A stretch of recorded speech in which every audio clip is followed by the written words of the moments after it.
Comme promis, Mohamed Rajai Barakat, expert en relations internationales, est avec nous dans ce journal. Mohamed Rajai Barakat, bonjour et merci encore d'avoir accepté notre invitation.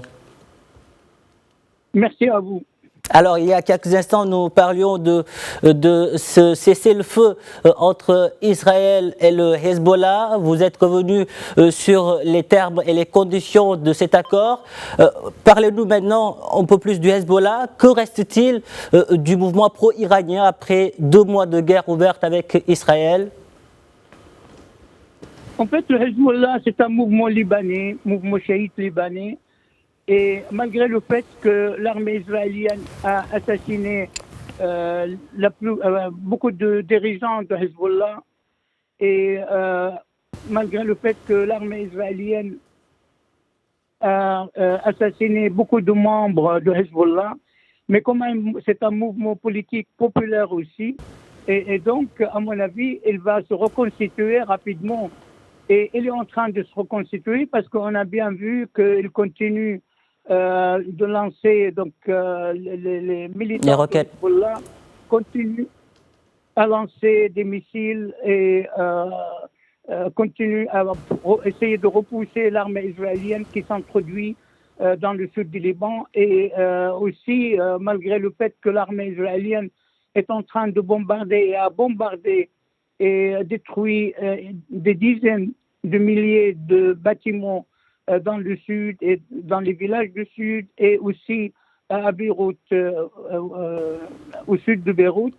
Malgré tout, on voit bien que le parti continue à exister, et il a négocié par l'intermédiaire de Nabih Berri, qui est le chef du mouvement Amal, un mouvement aussi chiite, et ils sont d'accord maintenant pour le cessez-le-feu. En tout cas, Benjamin Netanyahou a averti hier que son pays répondra si le Hezbollah viole la trêve et conservera une liberté aussi d'action totale au Liban. Ce cessez-le-feu peut-il être qualifié de fragile si on prend en compte les déclarations des 2 parties? En fait, ce qu'il faut craindre, en fait, c'est que Benjamin Netanyahou et son armée violent l'accord de cessez-le-feu. Ils n'ont pas intérêt à ce que cette guerre s'arrête maintenant. Et donc, il est très probable qu'ils continuent à bombarder et qu'ils continuent à ne plus respecter l'accord de cessez-le-feu. Et donc, c'est ça le risque effectif, parce qu'il y a un objectif chez le gouvernement israélien, c'est occuper définitivement une grande partie du Liban jusqu'à la rivière Litanie, et comme aussi à Gaza, vider la bande de Gaza de ses habitants après l'avoir détruite. Justement, pour le Premier ministre israélien, cette trêve a aussi pour objectif de se concentrer sur le Hamas et l'ennemi iranien. Que laisse-t-il entendre à travers cette déclaration? Mais en fait, on parle toujours des bras de l'Iran, des mouvements iraniens, mais il ne faut pas oublier que tout d'abord, Hamas, c'est un mouvement palestinien avant tout, et le Hezbollah aussi, c'est un mouvement chiite libanais. Et donc, la population, que ce soit à Gaza, en Cisjordanie, que ce soit aussi au Liban, après toute la destruction, après tous les crimes qui étaient commis, ils vont, à mon avis, continuer à soutenir la résistance. Et ce que je crains, c'est que l'État d'Israël, l'armée israélienne ne respecte plus ces accords de cessez-le-feu, parce que, comme je l'ai dit, l'objectif principal, c'est d'aller plus loin, et malheureusement, certains hommes religieux juifs parlent de Grand Israël, parlent de récupérer tous les endroits dans l'histoire où il y avait une présence juive. Donc c'est ça le risque. Est-ce que l'objectif d'Israël, c'est de s'arrêter là? Israël n'a pas limité sa frontière jusqu'à présent. Si Israël avait accepté la création d'un État palestinien en Cisjordanie et à Gaza, on ne serait pas là aujourd'hui dans cette guerre destructive et qui a causé beaucoup de morts des 2 côtés. En tout cas, ce cessez-le-feu fait réagir. Du côté des États-Unis, selon le secrétaire d'État américain Anthony Blinken, cette trêve va aider à mettre fin à la guerre à Gaza. Est-ce que vous partagez sa réflexion? En fait, les États-Unis sont partis dans cette guerre.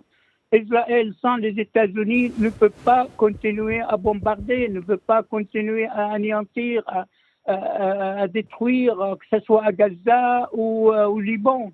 Et donc, les États-Unis sont partie prenante. On ne peut pas être juge et en même temps faire partie de ceux qui agressent la population palestinienne et libanaise par l'intermédiaire de l'envoi des bombes, des avions, des missiles, etc.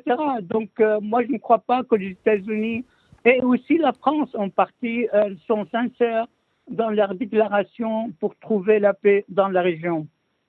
Mais ce cessez-le-feu peut être considéré comme une victoire diplomatique pour le président américain Joe Biden qui s'apprête dans les jours à venir à remettre les clés de la Maison-Blanche à Donald Trump.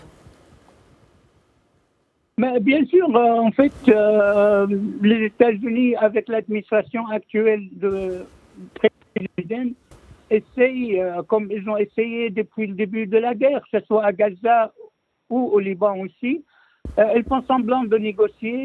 C'était tout le temps, depuis 14-15 mois, qu'il y a des négociations et qui vont aboutir, et on est presque, on va aboutir bientôt à un accord, etc. Merci. Mais cette situation dure dans la bande de Gaza depuis plus qu'un an, et au Liban depuis le début de l'agression israélienne dans le sud.